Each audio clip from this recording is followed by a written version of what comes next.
কারণগুলো সুনির্দিষ্ট করে বলা উদ্যোগ নেয়ার কারণে বাঘের সংখ্যা বেড়েছে। এখন সুন্দরবনে যে হুমকিটা রামপাল তাপবিদ্যুৎ কেন্দ্রের জন্য আছে, সেই হুমকিটা বাস্তবতা থেকে সরে যায়নি, সেটা এখনো আছে। এখানে দুটো পর্যায়ে কাজ করার প্রয়োজন এবং আমরা কাজ শুরু করেছি। একটা কাজ হচ্ছে যে ইউনেস্কোর কাছে আমাদের একটা স্ট্র্যাটেজিক এনভায়রনমেন্ট অ্যাসেসমেন্ট করে জমা দেওয়ার কথা ছিল, সেটা বিগত সরকার জমা দিয়েছে। সেখানে ইউনেস্কো একটা আপত্তি করেছে যে এলাকাটা যেভাবে চিহ্নিত করা হয়েছে সেই এলাকাটা রক্ষিত এলাকা অনেকাংশেই বাদ দিয়ে দেওয়া হয়েছে। তাহলে এখন ওই স্ট্র্যাটেজিক এনভায়রনমেন্ট অ্যাসেসমেন্টটাকে আবার নতুন করে ইউনেস্কোর অবজারভেশনের আলোকে আমাদের দেখতে হচ্ছে, যাতে সুন্দরবনের কোনো জায়গাটা, কোনো রক্ষিত জায়গা আমরা বাদ না দিই। হয়তো বিগত সরকার ঝুঁকি কম দেখাতে রক্ষিত এলাকাকে কম দেখিয়ে অন্য জায়গা বেশি দেখিয়েছিল, এটা। আর জাতীয় পর্যায়ে যে কাজটা করা হচ্ছে সেটা হচ্ছে যে রামপালের যে বায়ু এয়ার ডিসচার্জটা হচ্ছে, ওইটা আমরা এবার একটু নিরপেক্ষভাবে মনিটর করার চেষ্টা করছি। সবসময় তো আমরা মনিটর করে বলে দিই ধলেশ্বরীর পানি খুব পরিষ্কার, ট্যানারি নোংরা করে না, রামপালের বাতাস খুব পরিষ্কার, সুন্দরবনের ক্ষতি হবে না, কিন্তু ওইখানে যারা থাকে তারা কিন্তু কিছু অসুবিধার কথা বলছে।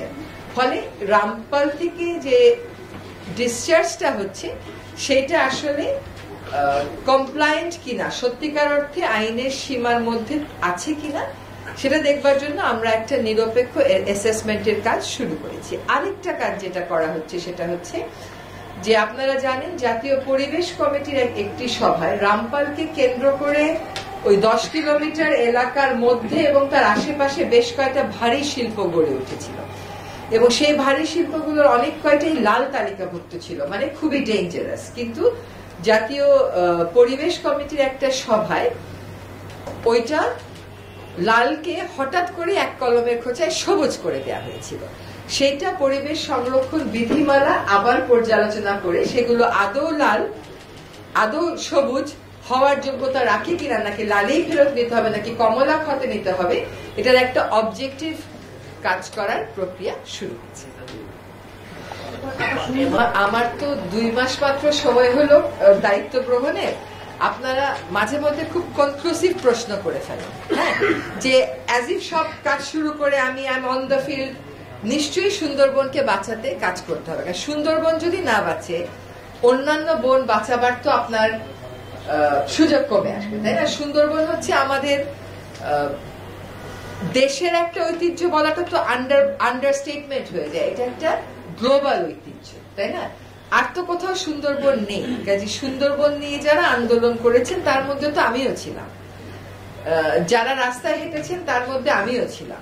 তো আমার চেয়ে মানে আমার যে দরদটা ওইটা চলে যাবার কোনো কারণ নেই। এবং সুন্দরবনের এই যে বললাম যে তদন্ত রিপোর্টটা it's public, you can take ইট।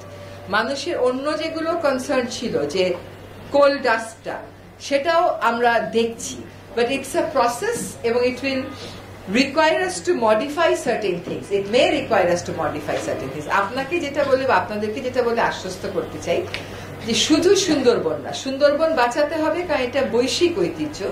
পাশাপাশি আমরা কিন্তু শালবন বাঁচানোরও উদ্যোগ গ্রহণ করেছি। শালবনের যে 41,000 একর বন ছিল, যেটা নামতে নামতে এখন 20,000 এসছে, আসলে বন আছে 3,000-এ, সেটার কাজও শুরু করেছি। এখন আমাকে যদি বলেন যে আপনি এটা 41,000 একর আমাদেরকে কবে ফেরত দিতে পারবেন, এটার উত্তর আমার কাছে নাই। আমি দেখবো যে 3,000টাকে কতটুকুন আমি বাড়াতে পারি, সেটুকুন আমি আমার সর্বোচ্চ দিয়ে চেষ্টা করবো এবং সেখানে আপনারাও থাকবেন, আপনারাও যাবেন শালবনে, গিয়ে দেখবেন শালবনে আকাশমণি আছে কিনা, গিয়ে দেখবেন শালবনে ইউক্যালিপটাস আছে কিনা, গিয়ে দেখবেন শালবনের কোন জায়গাটা বেশি দখল হচ্ছে, কোন জায়গাটা কোথায় আমাদের বনবাসীদের সাথে কনফ্লিক্ট হচ্ছে এবং ওইটাকে আমাদের নিরসন করা দরকার। এই কাজগুলো শুরু হয়েছে, 2টা মিটিং ইতোমধ্যে হয়েছে। শালবনটা যদি আমরা ফেরত না নিই, একটু আগে শুনলেন যে বাঘ কেবল সুন্দরবনেই ছিল না, টাঙ্গাইলেও ছিল। আমাদেরকে তো কিছু কাজ ফেরত আনারও কাজ করতে হবে।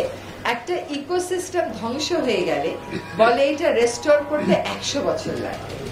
আমাদের তো রেস্টোরেশনের কাজই শুরু হয় না, তো আমরা রেস্টোরেশনের কাজটা শুরু করি। আমার একটা ছোট প্রশ্ন ছিল। সুন্দর